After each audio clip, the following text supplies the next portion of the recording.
Bueno, primero, muy buenas tardes. Agradecido por la invitación una vez más.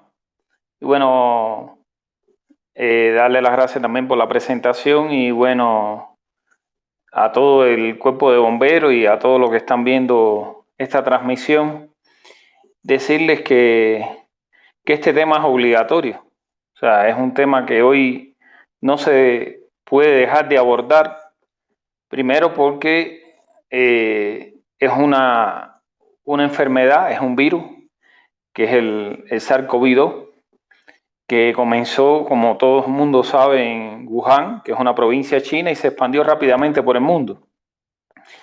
Y este virus tiene un alto poder de virulencia y por la forma que está conectado el mundo hoy, rápidamente se expandió, primeramente Europa, después América, y hoy sabemos que el foco de transmisión mayor está en Estados Unidos y en Latinoamérica.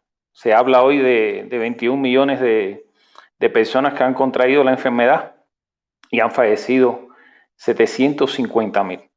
Ecuador no es una excepción y hoy casualmente Cuenca está atravesando un momento muy difícil donde se ha expandido el virus de una manera donde han colapsado prácticamente los servicios sanitarios.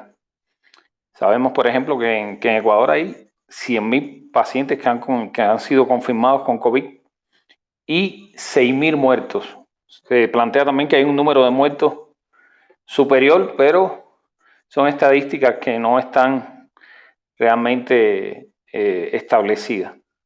Lo cierto es que la gente, cuando escuchó el COVID por primera vez, tuvo mucho miedo.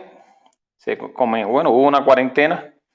Tuvimos el semáforo rojo, después pasamos al amarillo y la gente ya se relajó. Y en esa situación de que no me iba a tocar, no vimos la vulnerabilidad y el virus se expandió a niveles que hoy somos la provincia por habitante que más cantidad de casos de COVID tenemos en el país. Entonces, ¿qué hemos aprendido? De que somos vulnerables y segundo, que somos seres sociales y ya nos importa también el que está al lado nuestro, el vecino, el compañero de trabajo, porque estas personas nos pueden transmitir el virus y por lo tanto presentar esta enfermedad, que es una enfermedad que puede cursar con síntomas leves. Sabemos que, por ejemplo, puede dar un simple estado gripal, una jaqueca, pérdida del olfato. Es importante este síntoma y es una alarma. Cuando perdemos el olfato, es un elemento que nos indica que podemos tener el virus. Por otro lado, un dolor de garganta, ronquera, tos y hay casos que no cursan con fiebre. En el caso de una gripe con fiebre, aparecen estos síntomas que yo le había dicho y ya la fiebre es un indicador también de que podemos tener el virus también. Estas dos formas son bastante leves y hay otra manera que también no tiene grandes complicaciones, como es la forma gastrointestinal, que cursa, como su nombre lo indica, con náuseas, con vómito, con diarrea. Hay pérdida del apetito y no hay tos, importante, y puede haber dolor de garganta en el pecho. Estas formas, con tratamiento sintomático, con paracetamol, con antiinflamatorios, puede pasar y a veces pasa inadvertida. Y por supuesto, en un periodo de 10 días puede transmitir la enfermedad a otras personas que pueden ser más vulnerables y por lo tanto los síntomas pueden ser más severos. Hay un nivel severo que cursa con fatiga. Hay fiebre, hay ronquera, dolor en el pecho, hay pérdida del olfato, como había dicho, hay tos y hay dolor de cabeza, cefalea. La fatiga lo identifica y es importante eso. Hay otro cuadro mucho más severo donde hay una confusión, o sea, hay toma de conciencia. El individuo no conoce dónde está desorientado, puede haber incluso alteraciones, alucinaciones, hay trastornos en el pensamiento, el individuo no puede coordinar, no puede conceptualizar, tener conceptualización, juicio, entre muchas funciones superiores. ¿Por qué? Porque hay toma de conciencia. Y eso es importante, ya es un cuadro mucho más severo y el nivel ya más severo todavía, donde hay un compromiso respiratorio y en este caso ahí va a haber fibrosis pulmonar y hay casos mucho más leves donde solo necesitan respiración artificial pero sin intubación, o sea que es la llamada respiración mecánica donde solo el 5% se va a complicar y necesariamente va a estar intubado de 2 a 3 semanas. Y en esa intubación, además de las complicaciones propias que tiene la intubación por la incapacidad que tiene el individuo de respirar y por la fibrosis pulmonar que se establece, no hay una expansividad del pulmón, empieza el encamamiento, puede haber, casi siempre se asocia a neumonías, a escaras y a trastorno, por ejemplo, de tromboembolismo pulmonar, puede asociarse a enfermedades neurológicas, encefalitis, meningitis. Hay una pérdida de la mielina, o sea, la posibilidad que se conduzca el impulso nervioso que habitualmente sucede con esta sustancia. Y bueno, la gente piensa que el trastorno de memoria que puede ocurrir cuando hay un caso de este tipo con una complicación neurológica es transitoria y ya se están reportando casos de marcado deterioro cognitivo. O sea que en mediano y largo plazo el individuo puede hacer perfectamente una demencia complicada por el COVID. Y esto se debe también a las respuestas inflamatorias que ocurren a nivel del sistema nervioso central. Por otro lado, complicaciones cardiovasculares graves, en el caso de la arritmia y las miopatías, o sea, el músculo cardíaco se vuelve fibroso y pierde la capacidad de establecer la contracción normal. Y bueno, como había explicado, complicaciones respiratorias donde hay fibrosis y una fibrosis que puede alcanzar más de un 50% y por lo tanto la capacidad de expansión del pulmón se ve reducida. Como vemos, estamos en presencia de un virus que es muy virulento porque tiene una expansividad para el contagio alta y a pesar que la letalidad no es tan alta, estamos hablando entre un 5 y un 7%, hablamos que cada 100 personas 5 se complican. O sea que es muy frecuente que personas vayan a cuidados intensivos una vez que contraen este tipo de virus. Y por supuesto, hoy espero que en la medida que la gente vaya conociendo a qué estamos enfrentando, también tenga mucho más cuidado.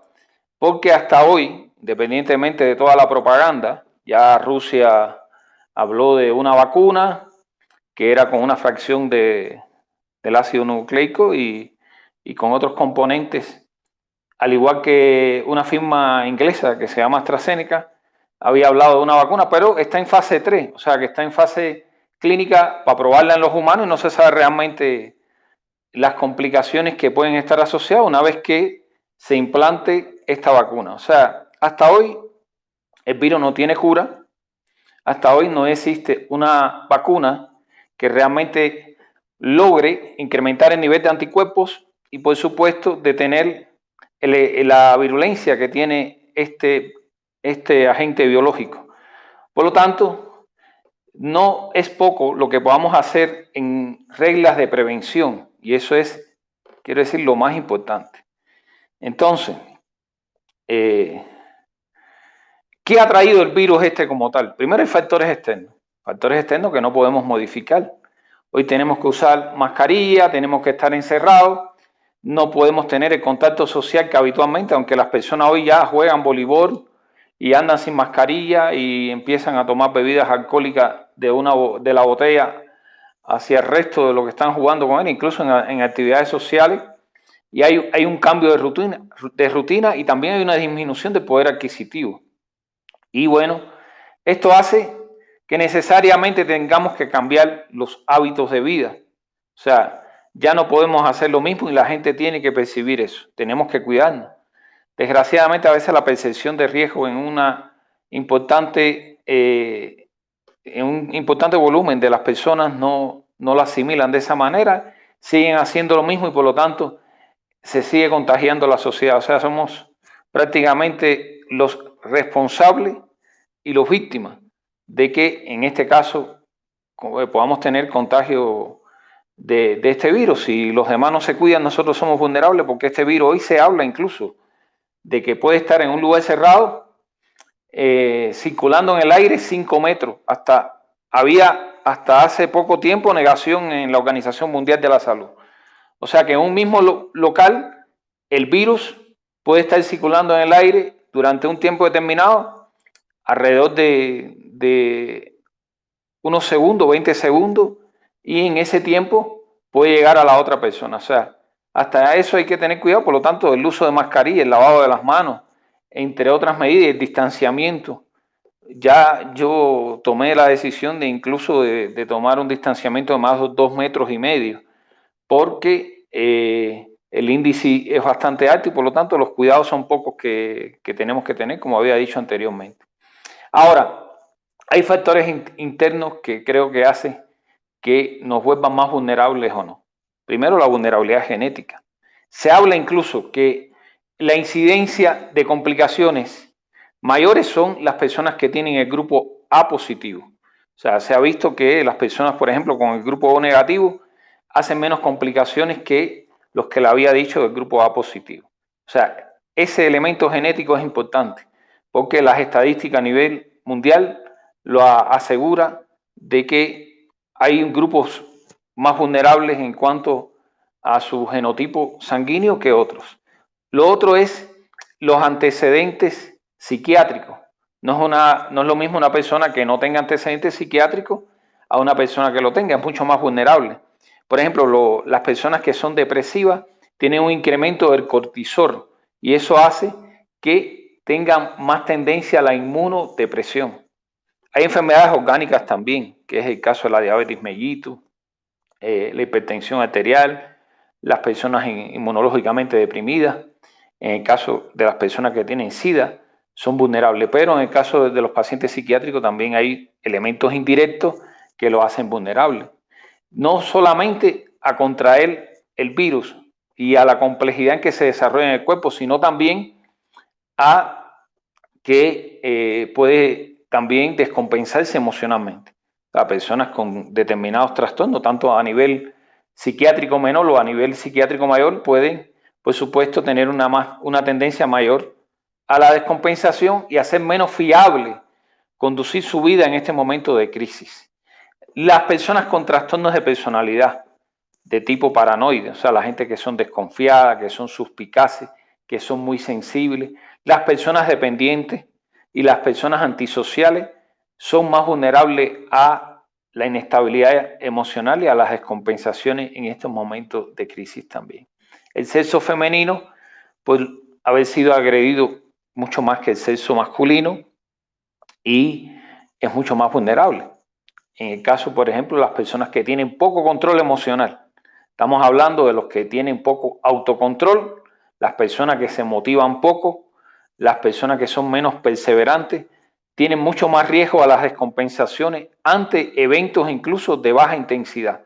Lejos de contraer el virus, si se enteró que un familiar o un amigo contrajo el virus, se pueden descompensar fácilmente. No es lo mismo tener una madurez o la persona que haya enfrentado contingencia en otros momentos, se supone que ya tiene un aprendizaje y por lo tanto estas personas van a ser mucho más tranquilas, van a tener un orden racional a la hora de enfrentar esta crisis.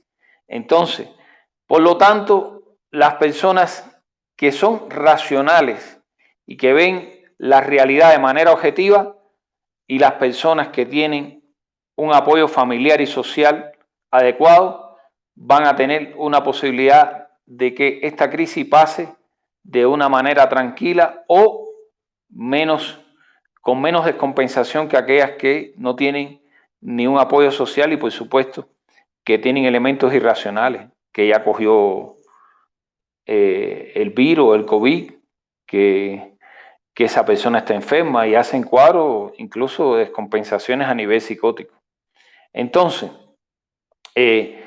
cuando hablamos de ese tipo de personas que tiene más madurez, que tiene una personalidad más adecuada, una persona que tiene ya un desarrollo construido en emergencia, estamos hablando de resiliencia, o sea, que es la capacidad de enfrentar la adversidad.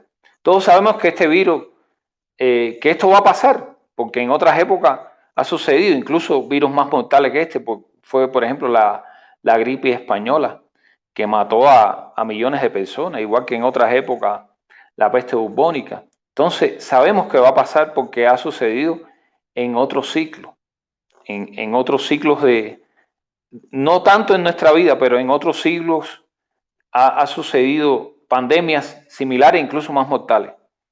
¿Qué pasa? Que no tenemos un aprendizaje y no lo asimilamos de esa manera. Lo otro es el confinamiento. Estarle encerrado machaca psicológicamente al individuo.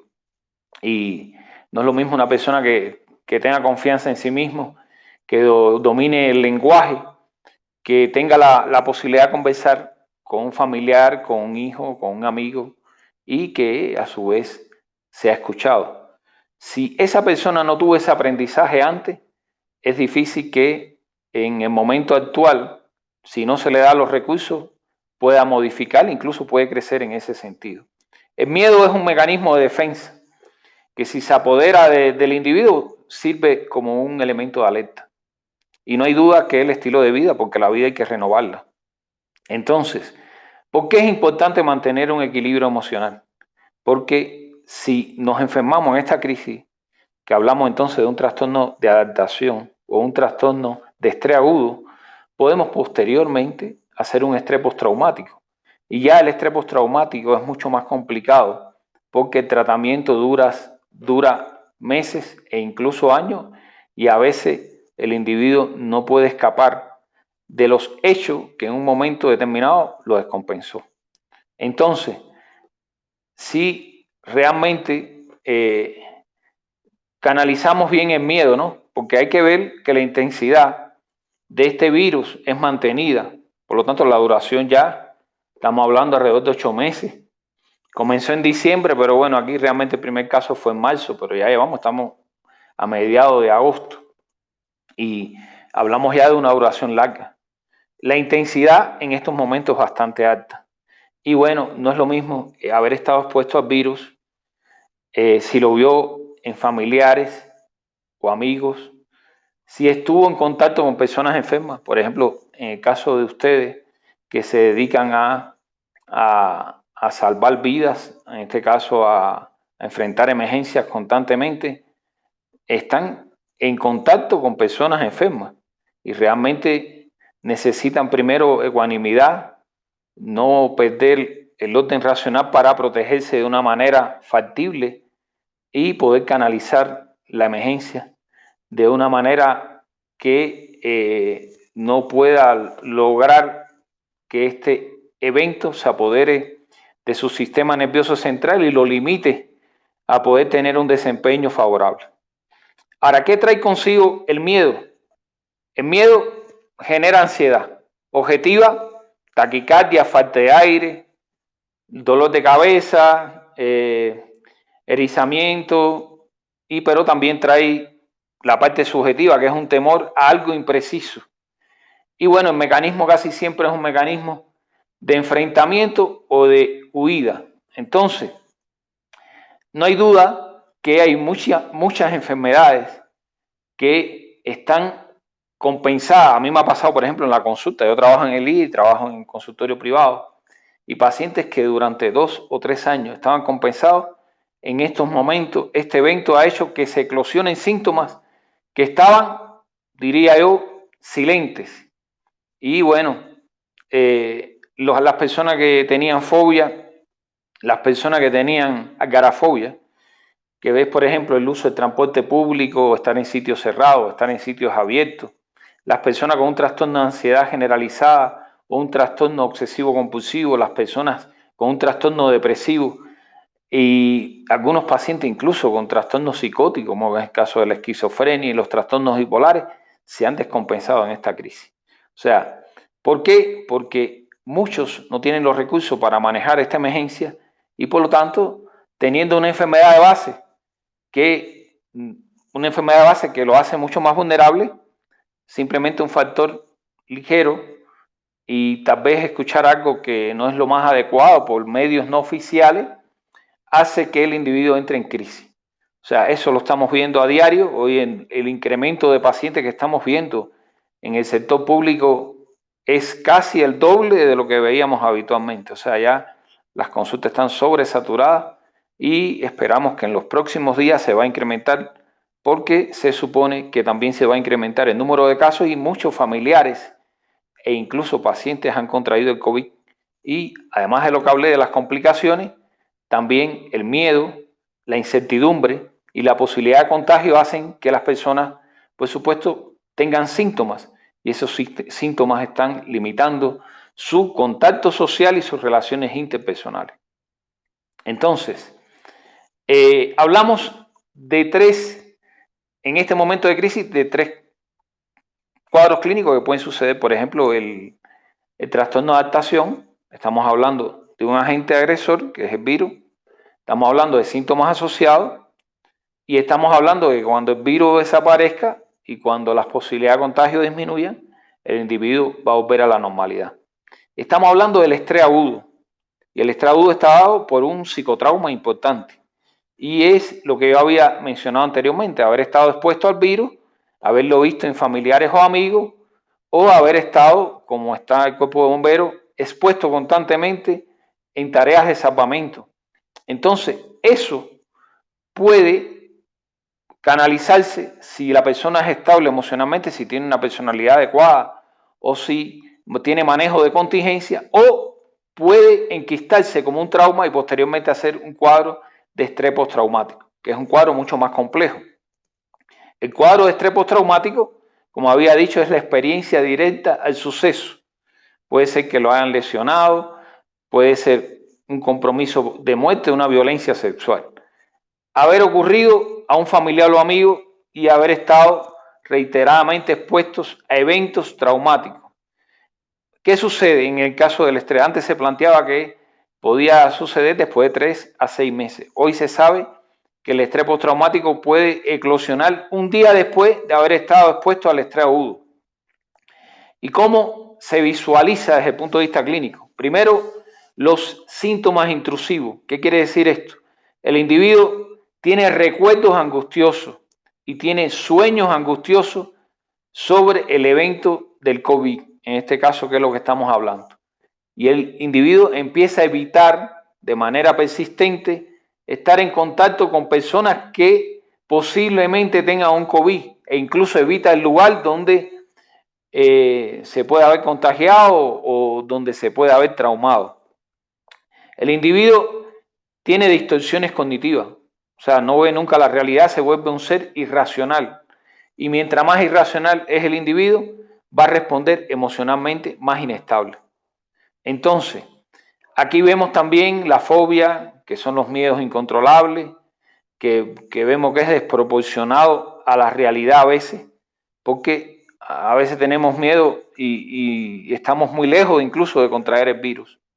Vemos también el trastorno de pánico que puede surgir y nos limita muchísimo. Empiezan a florecer síntomas como esta taquicardia, sudoración, fatiga, sensación de ahogo, dolores en el tórax, dolores abdominales, mareo, síntomas de calor, parestesia, que es como si tuviéramos hormigueo, sensación de hormigueo en los miembros superiores, miedo a volverse loco y miedo a contraer la enfermedad. O sea, el pánico se puede apoderar incluso en personas que no tienen antecedentes psiquiátricos.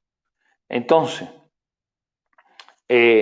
por ejemplo, la agorafobia, ya las personas no quieren estar en público, porque si estamos en público podemos contraer el virus. Y si estamos en un espacio cerrado, y con lo que yo estoy hablando en el día de hoy, que puede estar el virus circulando durante 20 segundos a 5 metros de distancia, las personas, por supuesto, se van a asustar mucho más. Y bueno, ¿qué va a hacer? Que va a tener un miedo incontrolable y con una limitación muy grande.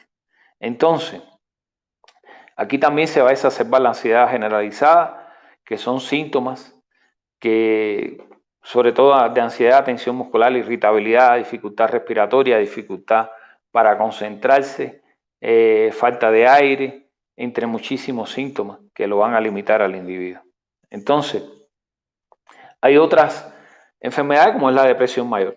Personas que se descompensan con una facilidad enorme, pacientes que tenían ya cuadros depresivos y por lo tanto en este momento empiezan a tener tristeza y una disminución para disfrutar los placeres de la vida. Una persona que veía la televisión o conversaba lo deja de hacer. Y esos son elementos que tenemos que tener en cuenta para saber que el individuo está empezando a tener una crisis, y si lo detectamos como factores de riesgo de todas estas personas que tenían enfermedades previas, podemos evitar que se descompense y por supuesto con los servicios sanitarios que están hoy, primero, muy complicado para que las personas puedan asistir a determinados lugares, simplemente con determinadas normas tal vez de telellamada, incluso con técnicas de relajación, con respiración, con un ordenamiento cognitivo, el individuo puede mejorar muchísimo y de esta manera evitar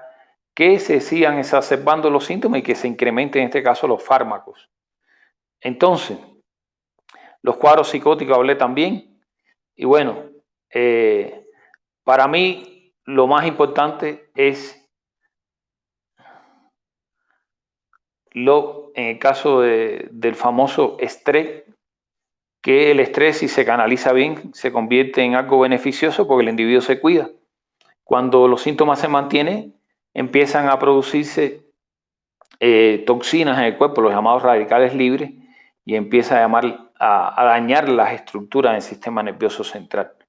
Y bueno, lo importante es el tratamiento preventivo, identificar los factores de riesgo, o sea, todas las enfermedades que tenga, la dinámica familiar, el apoyo en este caso, ver la personalidad del sujeto, ver la capacidad emocional, psicoeducación, que es la información real por los medios oficiales de lo que estaba ocurriendo con el COVID-19, charlas dirigidas a controlar síntomas, por ejemplo, técnicas de relajación, respiración, relajación, meditación e introspección. ¿Qué quiere decir la introspección?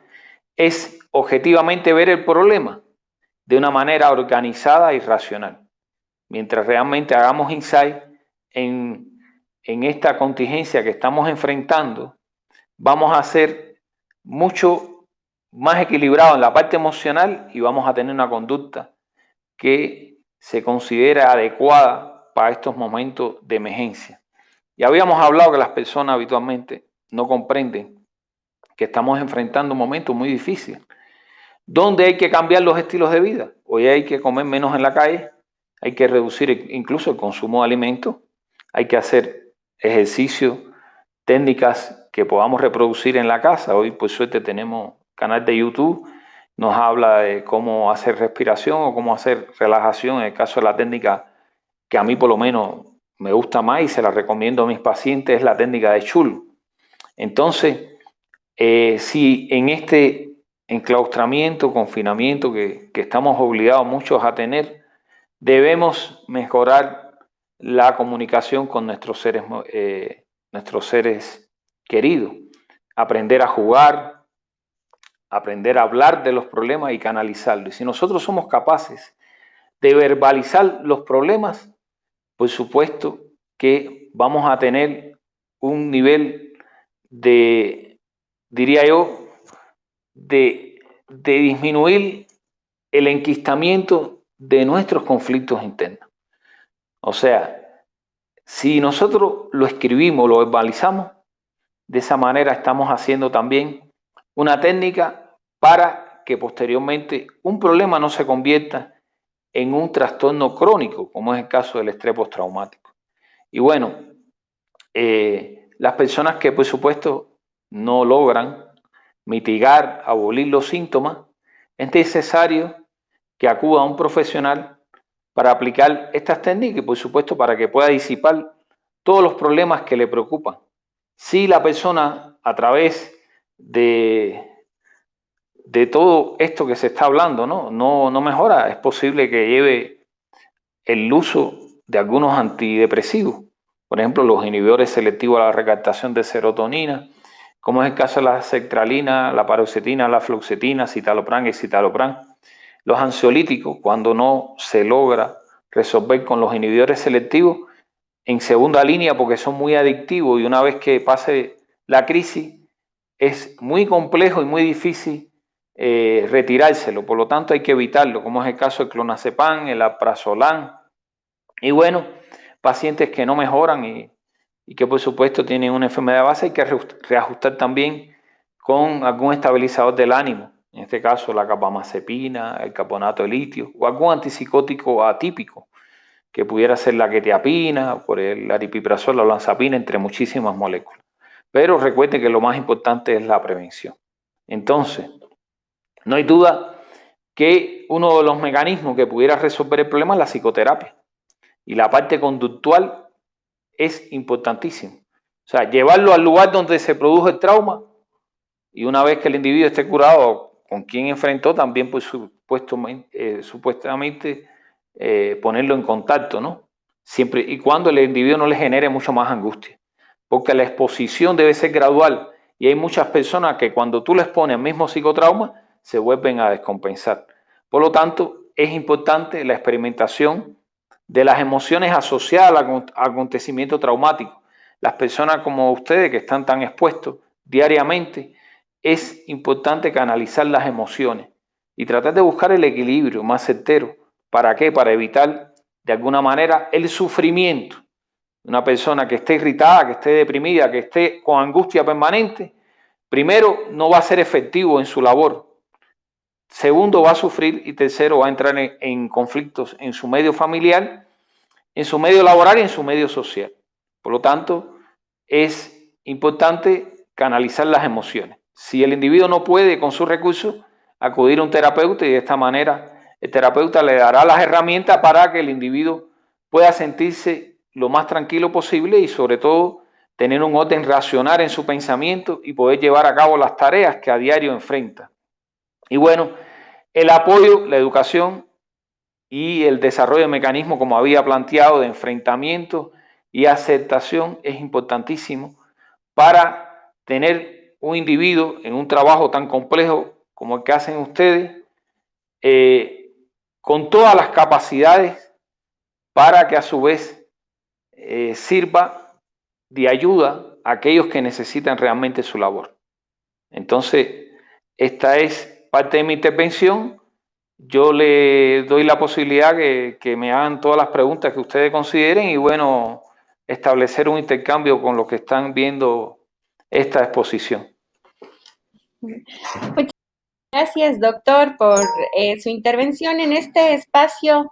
Vamos a tener preguntas por parte de los participantes y por favor a todos los que tengan alguna duda, vamos a aprovechar que el doctor Douglas Calvo de La Paz nos está acompañando esta tarde. Les recuerdo que el tema es apuntes clínicos del COVID-19, abordajes de las alteraciones mentales. Vamos a ver si nuestros compañeros que se encuentran conectados tienen alguna duda. Esperamos un momento, quizá deseen escribirnos al chat interno o al chat general. No hay ningún problema, igual el doctor o yo lo vamos a leer. Muchísimas gracias, doctor. Mientras se animan a preguntar o tienen alguna consulta, voy a recordarles que el doctor Douglas Calvo de La Paz, que es nuestro expositor esta tarde, es médico psiquiatra del Instituto Ecuatoriano de Seguridad Social, especialista de primer grado en psiquiatría, es aspirante a PhD, investigador y docente. Además, tiene un diplomado en la Universidad de Loyola en Chicago, Estados Unidos, en planificación de proyectos, un diplomado en la Universidad de Loyola en Chicago, Estados Unidos, en visión, misión, prioridades y estrategias. Un diplomado así también en la Universidad de Loyola en Chicago, Estados Unidos, en liderazgo. Es exmiembro de la Sociedad Cubana de Psiquiatría y exmiembro de la Sociedad Cubana y Latinoamericana de Neuropsicofarmacología. Les recuerdo una vez más, este webinar es gracias a la colaboración, por supuesto, del doctor Douglas Calvo, a la coordinación de la Unidad de Seguridad y Salud Ocupacional con la Escuela de Bomberos Coronel Efraín Vázquez Talbot. Creo que, doctor, fue muy clara su exposición. Si podemos acotar algo más, no tenemos realmente preguntas. A su chat interno le llegó alguna pregunta, podemos verificar. Oye, la otra vez preguntaron más, no se asusten. Y realmente teníamos más compañeros con un poquito más de dudas. Bueno, sí tenemos. Buenas tardes, doctor. Esteban nos dice, los pacientes depresivos, los que tienen cuadros de ansiedad y están bajo tratamiento, digamos, lados un riesgo mayor a los que no están en tratamiento. Sí, yo había explicado en la exposición este aspecto. Y habitualmente, bueno, las personas que tienen depresión, en este caso, tienen aumento de cortisol, que es una de las hormonas que se segrega a nivel de la corteza suprarrenal y que va a producir una inmunodepresión. Por lo tanto, no es que sean más propensos a tener el virus, es que si tienen el virus se pueden complicar mucho más porque como tienen una inmunodepresión por la depresión y que la depresión está produciendo un aumento de cortisol, la posibilidad de tener complicaciones de neumonía, de tromboembolismo pulmonar, de cardiopatía, de arritmias cardíacas, es mucho mayor. Ahora hay que ver que hay otros elementos que son más importantes y es el caso de enfermedades crónicas no transmisibles. No es lo mismo en un fumador que de hecho tiene dañado ya, puede tener hasta un enfisema pulmonar y su capacidad respiratoria disminuida, o puede tener una fibrosis pulmonar, o puede tener una cardiopatía de base, o incluso alteraciones vasculares a lo largo de todo el cuerpo, son más vulnerables. Por ejemplo, personas que son hipertensas también son mucho más vulnerables. ¿Por qué? Porque hay una enzima que es donde se deposita el virus que se llama convertasa 2 a nivel pulmonar. Hay otro elemento que es importante, que los diabéticos habitualmente tienen una disminución del sistema inmunológico.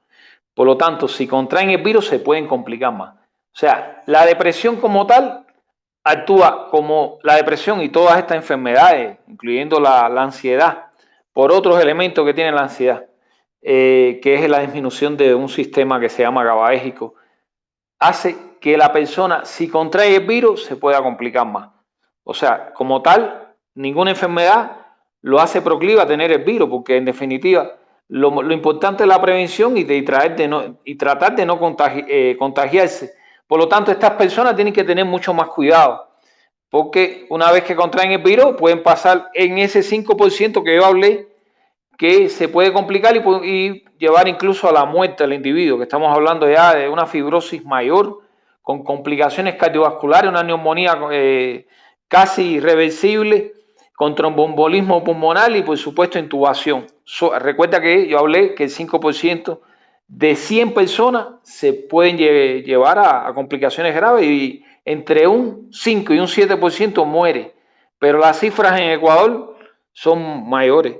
Estamos hablando hasta un 9% de fallecidos por el número de contagios que tiene Ecuador hoy, que son 100.000 casos por cifras oficiales.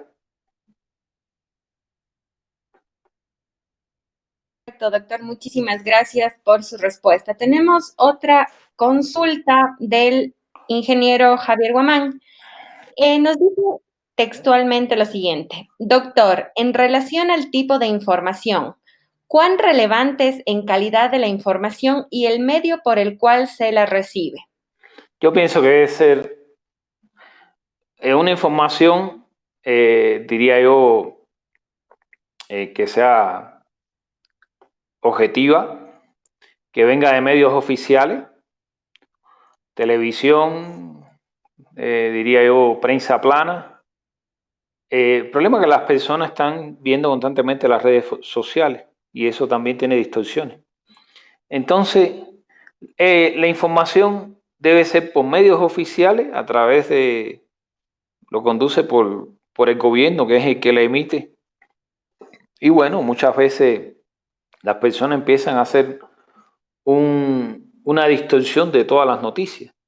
Ven 3 muertos y lo publican tanto en Machala como en Azobe, como en Cuenca, ¿no?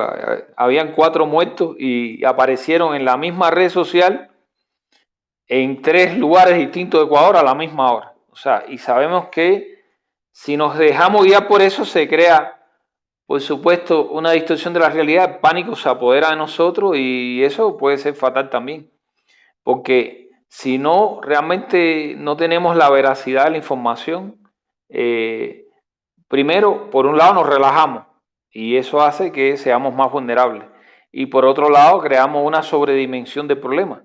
Y una sobredimensión de problemas, primero, es que empezamos a hablar lo que no es cierto y por otro lado, entramos en estados de descompensaciones afectivas y eso nos va a limitar las tareas que hacemos a diario. Por lo tanto, yo estoy a favor, aunque sea una versión medianamente bien, guiarme siempre por los medios oficiales, que son los encargados de transmitir la noticia y por lo tanto ver la realidad. Yo sí le puedo decir que hoy la situación en Cuenca es bastante compleja y estoy haciendo un llamado de que nos cuidemos porque en los días futuros, estamos hablando de 10 a 12 días, la situación se va a complejizar mucho más. Hoy los hospitales están colapsados, incluso hospitales de la provincia de Cañar también, y es muy complicado llegar a un hospital y no tener la posibilidad, si el paciente está grave, de tomar las medidas para poder evitar su fallecimiento. O sea, yo le aconsejo que independientemente de las cifras, la realidad que estamos viviendo en Cuenca y en algunos lugares de Ecuador es bastante complicada. Y le aconsejo también que sigan a diario parte y que por supuesto, si hasta ahora no habían tomado las medidas necesarias para evitar el contagio, le estoy diciendo que lo hagan a partir de ahora porque en los días que se avecina la situación se va a tornar muy complicada y por supuesto lo mejor es evitar un ingreso, evitar una complicación y evitar una triste realidad de que un ser querido o uno mismo pueda fallecer por esta enfermedad que es extremadamente virulenta y que el índice de letalidad, como había dicho, puede alcanzar hasta un 9%.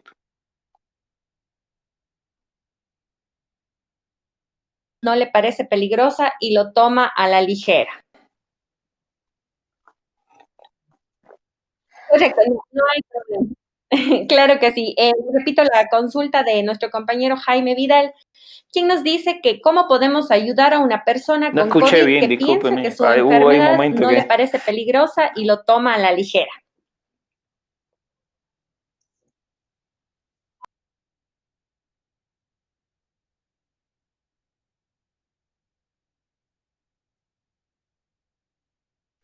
Yo primero que sin alarmar o sea, sin conversar en un estado de alarma de las complicaciones que puede tener el COVID, que había mencionado algunas, decirle que hay personas, por ejemplo, que son asintomáticas y que tienen que estar 10 días sin síntomas y se le hace después el hisopo para ver si es positivo. Y la persona que tuvo síntomas, aunque sean leves, tiene que estar después de los 10 días, 3 días que no tenga fiebre, pero la fiebre no puede estar acompañado de antipirético, por ejemplo, de paracetamol u otros medicamentos que bajen la fiebre. O sea, tiene que ser un paciente sin fiebre y sin medicamentos que disminuyan la temperatura. O sea, estamos hablando de 13 días, alrededor de 13 días. Entonces, ¿qué hay que hablar con estas personas? Que la enfermedad es una enfermedad que puede cursar, como ya había dicho anteriormente, con síntomas leves o síntomas graves. Pero si la persona no tiene síntomas, que hay un porciento elevado, hay alrededor de un 10%, porque hay otro 30 a un 40% que cursa con síntomas leves, hay que decirle que es responsable de que un miembro de su familia pueda contraer la enfermedad y por lo tanto llevar al traste con su vida. O sea, es importante decirle que aunque no tenga síntomas, la enfermedad se está transmitiendo y por lo tanto la mejor manera de ayudar a las personas que quiere, la mejor manera de ayudar a la sociedad porque somos parte de esta sociedad y hoy todas las personas nos interesa, es mantenerse aislado y tratar de que no vaya a ningún lugar público, porque de esta manera puede estar causando un daño en que después mucha gente va a sentir culpa y otros, por supuesto, no lo van a hacer, pero que están comprometiendo la vida de muchas personas. O sea, yo creo que hay que explicarle en qué consiste la enfermedad y, por supuesto, la manera más realista, objetiva, es que mantener una vigilancia con este individuo. Hay mucha gente que tiene COVID que andan en la calle y no hay conciencia ninguna. Por lo tanto, es bueno focalizar a las personas que tienen COVID y actuar directamente estableciendo con ellos psicoeducación y concientizar el daño en ellos que se puede complicar y el daño que le puede generar a las personas con que tiene contacto. Por lo tanto, esto es un proceso que hay que ser tranquilo, cauteloso, pero hay que ser rápido, eficiente y muchas veces hablar con palabras duras, porque se está tratando de una manera que no se sigue incrementando el virus y por otro lado que no llega al traste con la vida, que es lo más importante que tenemos.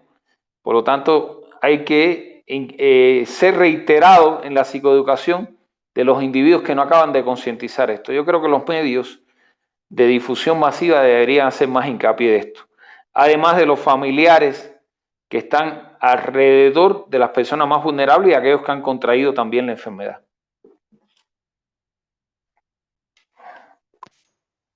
Perfecto, doctor. Tenemos una pregunta también de nuestro compañero Severo Regalado, que nos dice de qué modo se puede trabajar con los grupos de intervención, tal vez posterior a cada emergencia o en modo de fusing o de branding.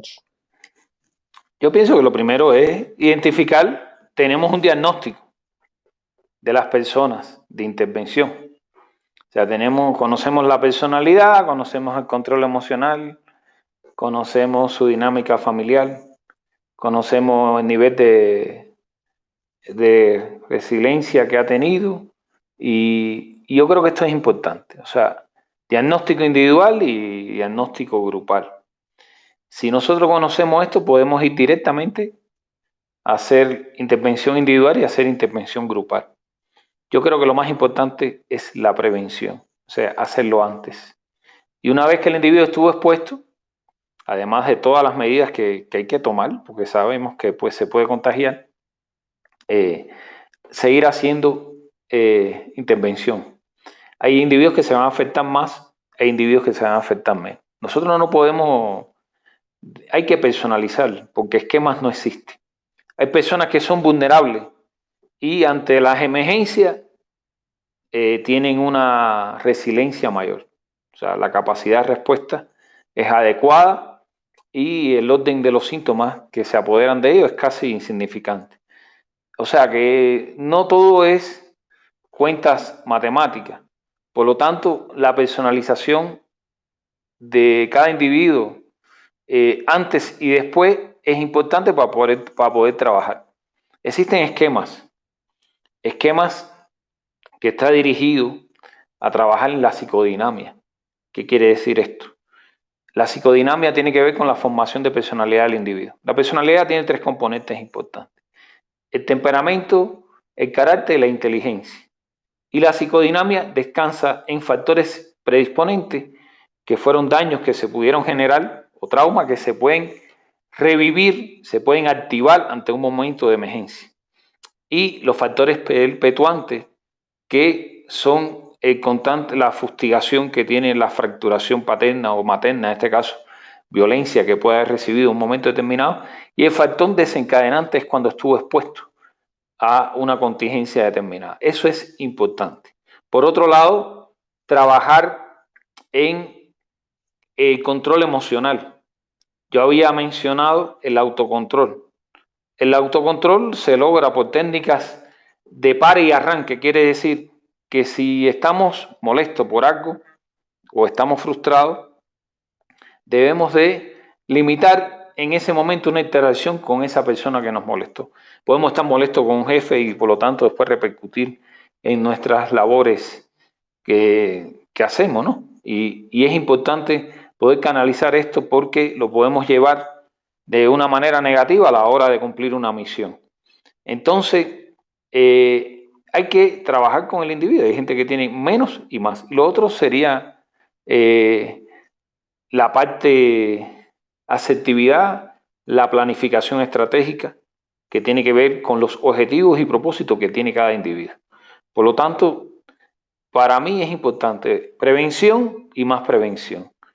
Y personalizar de manera individual y grupal las estrategias psicológicas, incluso cuando no mejoran las estrategias psicológicas, el uso de determinados psicofármacos para poder controlar los niveles de angustia que tiene el individuo y, por supuesto, estamos también condicionando y preparando a ese individuo para que la misión que cumpla sea factible y a su vez sea racional. Es lo que quería decir. No sé. Correcto, doctor.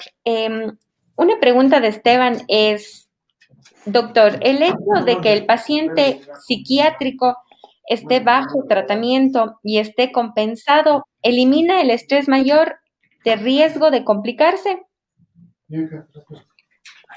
El individuo que esté compensado, habitualmente, si está compensado, el riesgo disminuye, pero hay que ver bajo una contingencia del COVID, o sea, si contrae el COVID, cuál sería su reacción. Y eso es importante. O sea, yo en este caso, por ejemplo, estoy viendo pacientes que llevaban 2 y 3 años estables. Con el mismo tratamiento, incluso había hecho una disminución de psicofármacos. En estos momentos están descompensados, solamente sabiendo o teniendo un orden de que una incertidumbre de que puede contraer el virus. Se han descompensado totalmente y ha habido que incrementarle la dosis. O sea, no todo el mundo está respondiendo de la misma manera. Yo estoy hablando de casi un 35% de mis pacientes que llevaban 3 años estables y están asistiendo incluso a veces hasta 3 veces por semana a la consulta. Estoy hablando en el IES. Y hoy el incremento en consulta por descompensaciones emocionales se ha incrementado en personas que no tomaban ni fármacos anteriormente. Habían tenido cuadros depresivos subyacentes y algunos cuadros de ansiedad y lo habían manejado sin recursos farmacológicos. Ahora, el individuo que está compensado tiene más posibilidades, por supuesto, de enfrentar el COVID. Pero hay que recordar que cuando se tiene COVID, más toda la información que llega por las redes y toda la información que pueda conocer el individuo a través de internet o a través de alguna literatura, puede crear un estado de incertidumbre y también la posibilidad de una descompensación porque el individuo sabe perfectamente que esta enfermedad es una enfermedad con grandes complicaciones y con una alta mortalidad. Por lo tanto, llega en mejores condiciones, pero habría que ver el nivel de instrucción, el nivel cultural y la significación que tiene el COVID para ese individuo para que pueda descompensarse o no en el momento de la crisis, cuando estuvo expuesto, y entonces habría ahí que plantearse que en ese caso sería más vulnerable. Pero no hay duda que una persona estable, donde todos los elementos de la neurotransmisión química y la parte hormonal está compensada, resiste mucho mejor el COVID que aquellos que llegan a la enfermedad totalmente descompensados. Pero también hay que tener en cuenta este otro elemento que yo le hablé ahora de la posible descompensación a partir del conocimiento y a partir de su vulnerabilidad. O sea, el individuo es estable, pero cuando tiene COVID se puede descompensar y por lo tanto esto puede traer como consecuencia complicaciones graves de la enfermedad.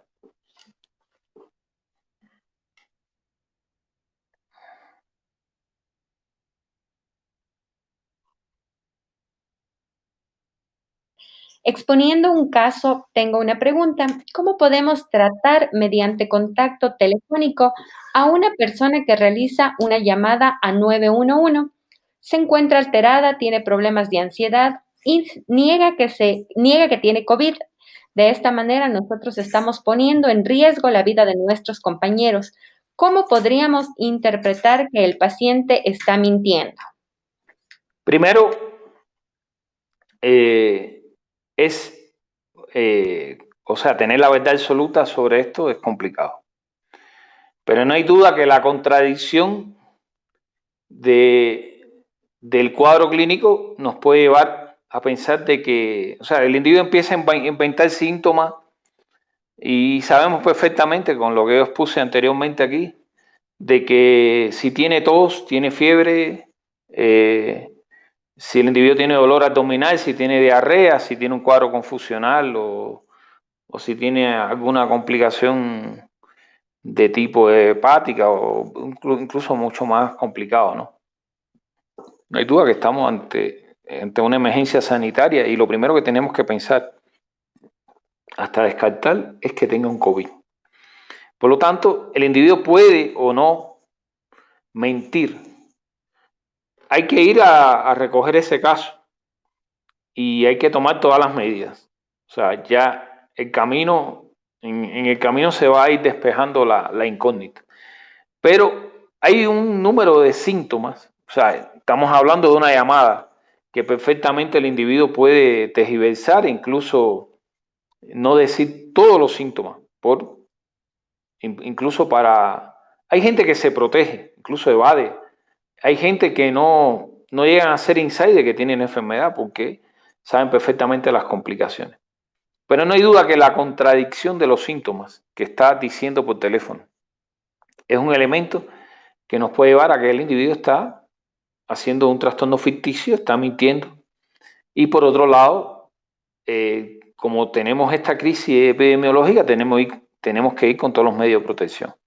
Cuando veamos el individuo con tos, con fiebre, si le damos algo y perdió el olfato, cuando se pierde el olfato, lo primero que hay que pensar es que tiene un COVID. Por lo tanto, el individuo con sus contradicciones y con los síntomas que podemos ver nosotros en la práctica, podemos perfectamente saber que es un COVID. Hay que recordar que lo primero que hay que pensar, después podemos descartar todo lo posible, hasta una gripe que antes el N1H1 era complicado, ¿no? Lo primero que debemos pensar que tiene un COVID, ¿por qué? Porque el índice de infectación que hay hoy en la ciudad de Cuenca es altísimo. Entonces, cuando veamos los síntomas que yo mencioné, incluso le puedo enviar este documento a ustedes para que tengan al equipo de bomberos, para que tengan más elementos para poder diagnosticar en un momento determinado si el individuo tiene COVID o no. No obstante, la protección individual es lo más importante. Otra consulta que dice, el exceso de confianza da a pensar que no pasa nada referente al virus. ¿Qué está pasando actualmente? Con la percepción de esta persona, entiendo que la pregunta tiene referencia a que si el exceso de confianza nos da a pensar que no pasa nada con el virus. Sí, yo pienso que hay que tener un poco de miedo, ¿no? El miedo nos va a proteger siempre, pero el exceso de confianza, como dicen ustedes usan una palabra aquí, yo soy cubano, de hecho, ustedes dicen la palabra, no pasa nada, y la gente sigue haciendo lo que le da la gana realmente, y sí pasa. El exceso de confianza, primero que no hay una percepción objetiva de lo que estamos enfrentando. Y hasta que no lo vemos en la familia o no nos pasa a nosotros, pensamos que el virus está en África, que no está en Cuenca. Y eso le ha pasado a muchos individuos. Y hoy vemos que no solamente le pasa a las personas ajenas a los servicios que nosotros brindamos. Estamos hablando que el propio personal de salud se ha descuidado en ocasiones y ha contraído el virus. O sea, yo no soy el mismo al inicio de la crisis al momento que estoy viviendo ahora, porque la percepción de riesgo que tengo en la actualidad es mucho mayor que cuando empezó la crisis en marzo, donde apenas en Cuenca había 2 o 3 casos, y eran casos importados de la costa. Y bueno, en la medida que veamos que el problema es grave y que, por ejemplo, que cuando se le brinda una información al individuo y decirle, oye, los hospitales están colapsados, Y cuando se le dice además que ese % se complicó, hubo que intubarlo y muchos fallecieron, la gente se va a cuidar mucho más. ¿Qué sucede? Que a veces hay un poco de desinformación. Y esa desinformación hace que el individuo piense que la problemática es menor que la que estamos enfrentando. Y nosotros sabemos que estamos trabajando en esta área, que la situación es bien grave, porque constantemente aparece un contagio y aparecen muertes aquí en la ciudad de Cuenca. Entonces, yo creo que es importante también quitar un poco esos tabúes y informar la realidad para que la gente sepa de que la situación es grave y que tienen que cuidarse. Y que si se cuidan ellos, también nos va a cuidar a nosotros, porque nosotros somos los que estamos recibiendo esa carga. Y cada vez que viene un infectado y no sabemos, nos pueden contagiar también. Por lo tanto, la falta, primero, de tener una personalidad que no le da importancia, antes no le da importancia a determinadas cosas. Y tener una personalidad que no sea objetiva, que sea irracional, que a su vez su familia no ha sufrido ningún tipo de embate en esta situación de emergencia, que cree que puede seguir haciendo lo mismo con el mismo estilo de vida y que por supuesto no le va a pasar nada porque como no tiene información, o ya sea por los medios oficiales o porque el nivel de instrucción y cultural es bajo, va a seguir haciendo lo que le da la gana y por supuesto va a poner en riesgo su vida y la de los demás. Yo creo que es importante establecer a través de los medios de comunicación más información de la que estamos enfrentando, porque los casos siguen incrementándose y la información es la misma y a veces no hay información. Los medios hablan más de los problemas políticos a veces que la propia pandemia que estamos enfrentando. Y yo creo que es importante que cambie esa perspectiva. ¿Por qué? Porque es la única manera de evitar que estemos enfermos y de salvar muchísimas vidas que pueden tener, por supuesto, un desenlace fatal en un futuro inmediato. Es mi percepción. Muy buenas tardes. De parte de Esteban, nos dice que se ha identificado en la actualidad alguna relación entre el COVID-19 y las enfermedades neurológicas. Sí, cómo no. Quiero decirle que el COVID al inicio no se sabía. Hoy se conoce que produce meningoencefalitis, produce disminución de mielina. La mielina es la encargada de transmitir el impulso nervioso, o sea, cuando se va la mielina, la enfermedad desmielinizante del sistema nervioso central. Por ejemplo, el síndrome de Guillain-Barré, que es un síndrome que produce prácticamente tetraplegia. El individuo se queda sin poder moverse ni de la mano ni de los pies. O sea que este virus es extremadamente letal. Una meningoencefalitis puede producir un cuadro que a mediano y a largo plazo produce alteraciones de memoria. Y ya se están viendo, incluso en corto plazo, cuadros de deterioro cognitivo irreversible, demencias, producido por COVID. Disculpe. Entonces, el COVID también produce cuadros psicóticos, cuadros paranoides, que parecen que es una esquizofrenia. Entonces, estas alteraciones neurológicas que van lesionando determinadas áreas del sistema nervioso, tanto a nivel medial como a nivel cortical, puede producir cuadros de epilepsia. Y epilepsias que a veces no se pueden controlar a través de moléculas, por ejemplo, como el diazepam, para una determinada, para la emergencia de cuadros convulsivos.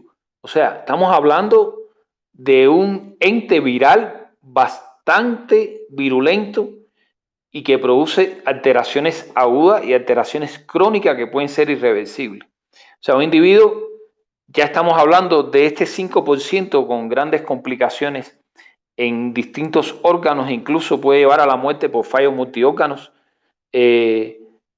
puede convertirse en un individuo que tenía un nivel cognitivo altísimo en una persona que no funcione después en la sociedad y que evidentemente no pueda desempeñar lo que hacía anteriormente. O sea, estamos hablando de un daño irreversible muchas veces de este virus y no debemos dejar de tener en cuenta esto porque la gente se está confiando, cree que esto es una gripe normal y este virus mata porque produce insuficiencia renal, insuficiencia hepática insuficiencia cardiovascular y produce daño a nivel cerebral de manera irreversible en un % elevado de los que se complican en ese 5% de los 100 pacientes que contraen el virus.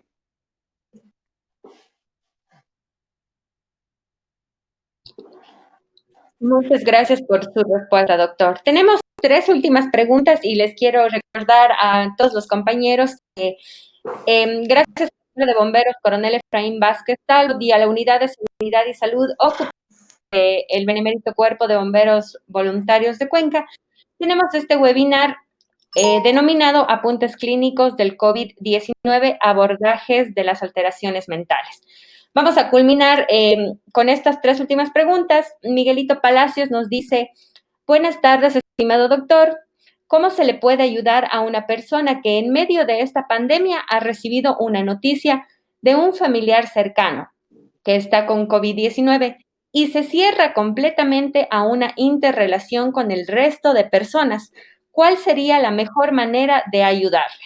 Primero que estamos hablando de un individuo que ha sufrido un estrés agudo importante. O sea, es un psicotrauma y ese psicotrauma, por supuesto, el individuo puede caer en shock. ¿Qué quiere decir esto? Que hace un cuadro disociativo donde hay un cuadro cualitativo de la conciencia, o sea, un cuadro disociativo, donde pierde el contacto con la realidad. ¿Y qué sucede? Que aquí hay 2 maneras, que es esperar un poco a que el individuo recupere su estado normal de funcionamiento en la conciencia, o medicarlo, sedarlo y dejar que descanse un poco ese sistema nervioso central para después poder establecer un diálogo con él. Recuerde que estamos hablando de un individuo que está sufriendo un trauma por un amigo o un familiar que le dijeron que tenía COVID. Y como todo evento traumático, hay que hacer insight, muchas veces hay que hacer lo que se llama duelo por el trauma, y eso lleva un tiempo. El individuo a lo mejor en ese minuto no tiene el nivel de asimilación y posteriormente va a poder tener la capacidad para percibir lo que está sucediendo. Cuando el individuo ya tiene esa capacidad, entonces el individuo sufre, se deprime, siente angustia y es un estado normal de respuesta. Y eso no lleva fármacos, lleva orientación. Y lo primero que hay que plantearles es que esto sucedió, el estado que está pasando el individuo, si es un cuadro leve o un cuadro mucho más grave, y que el individuo poco a poco vaya haciendo insight, y el insight consiste en lo que recibe, percibirlo de una manera racional y, por supuesto, con esa asistencia vemos su respuesta. Si la respuesta en este caso no es favorable, si el individuo entra en un cuadro de psiquiátrico menor, en este caso un psiquiátrico mayor, el cuadro incluso disociativo es mayor, se puede medicar y de esta manera se puede buscar el equilibrio de la neurotransmisión. Una vez que está el equilibrio de los neurotransmisores cerebrales, se puede estructurar de acuerdo a la parte personalizada de cada individuo, establecer un plan psicoterapéutico. La primera parte es el apoyo. Y la segunda parte es que si el individuo hizo en algún momento un cuadro de estrés o tuvo una violencia, y muchas veces lo que están es reviviendo este trauma. Por lo tanto, la mejor manera es que verbalice, que pueda escribirlo y de esa manera no convertirse entonces en un problema crónico. La situación en este aspecto debe estar dirigida a recondicionar los elementos que lo hacen vulnerable y que no asimilen el trauma. Eso es importante. Continuando con nuestra antepenúltima pregunta, vamos a responder la inquietud de Andrés Escandón, ¿qué criterio tiene con relación a la meditación para el fortalecimiento del estado emocional de las personas? Muy buena pregunta. Y estamos hablando de prevención. Y estamos hablando de individuos que fortalecen su mente. Y no hay duda que si tenemos la mente fortalecida antes de cualquier evento, la respuesta nuestra va a ser positiva y va a tener un ordenamiento racional en todos los aspectos. La meditación es importante, ¿por qué? Porque la meditación controla la mente y controla el cuerpo. Y nosotros estamos hablando hoy de muchísimos eventos mentales donde hay componentes fisiológicos, como es el caso de taquicardia, falta de aire, cefalea, temblores. Si nosotros tenemos nuestra mente organizada y incluso para contingencias grandes, a través de la respiración, a través de la relajación, a través de la meditación. La meditación nos lleva a un estado donde el individuo toma control de sí mismo y, por supuesto, ese ordenamiento que tiene el individuo y cómo canalizar sus emociones va a tener una repercusión favorable en su vida personal, en su relación de pareja, en su relación de familia, en su trabajo y en la parte social.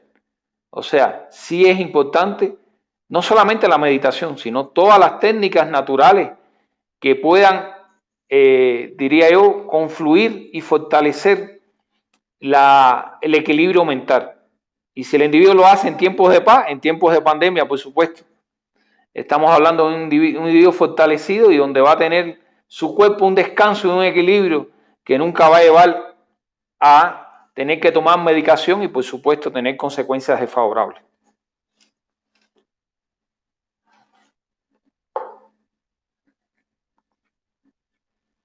Pregunta, vamos a finalizar esta exposición y dicen, ¿cómo tratar a una persona que no quiere aceptar que puede contagiar a los demás si no utiliza la mascarilla después de que tuvo COVID-19? O sea, es una persona que tuvo COVID y que no usa mascarilla, ¿no? Recuerda que la inmunidad bueno, primero no se sabe. No sabemos, primero que hay varias cepas del virus. En Ecuador creo que están circulando 2. ¿Qué quiere decir esto?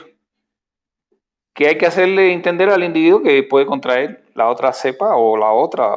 Hay cepas del virus en varios lugares del mundo que son diferentes a la de Wuhan de China. Y eso es importante, es lo primero. Lo segundo, que no sabemos el tiempo de inmunidad. O sea, un individuo que contrajo el virus, no sabemos qué tiempo va a estar con la inmunidad para esa cepa. Puede ser que esté para 3 meses, para 6 meses, 1 año, no sabemos realmente. Porque recuerda que incluso las vacunas que van o las que están en fase 3 hoy, tienen un periodo de duración. De cuando te ponen los anticuerpos, puede tener 1 año, 2 años. Y cuando contraes el virus, tú no sabes en qué tiempo puedes contraer el mismo virus o tener otra cepa. Eso es importante que el individuo lo sepa. Pero si el individuo no tiene conciencia, la parte conductual es importante. ¿Y qué quiere decir esto? Los mecanismos de contención que conocemos.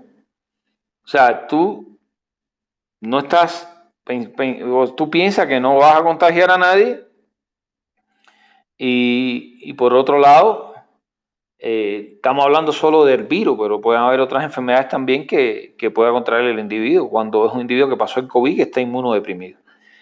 Y cuando yo hablo de conductual, hablo de usar mecanismos de rigor, en este caso las leyes. Y a veces yo he visto en las redes sociales que la gente se molesta, que se hacen las víctimas, que andan sin ninguna protección y más que todo andan con los carros, las placas de los días que no tienen que circular. Y vemos también en el tranvía, que hoy es un centro de propagación, incluso en los mercados.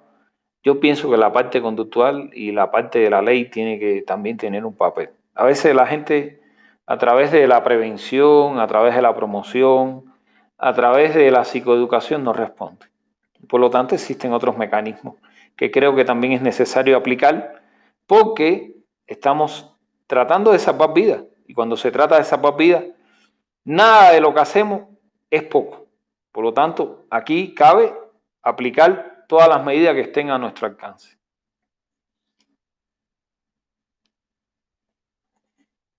Muchísimas gracias, doctor. Muchísimas gracias a todos nuestros compañeros que se unieron hoy a este webinar.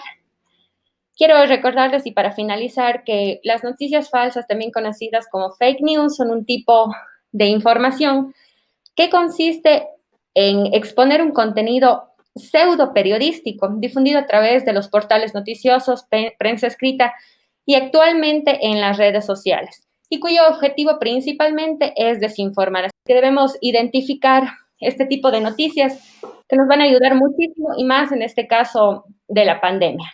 Quiero agradecer una vez más, doctor, y a todos los que se pudieron conectar en esta tarde. Recordarles que en una próxima oportunidad tendremos más temas y también recordarles que la mejor herramienta para combatir cualquier tipo de enfermedad, cualquier tipo de emergencia es la prevención. Muchísimas gracias, doctor. Muchísimas gracias a la Escuela de Bomberos y a la Unidad de Salud y Seguridad Ocupacional. Que tengan una bonita tarde y cuídense mucho. Muchas gracias y gracias por la invitación.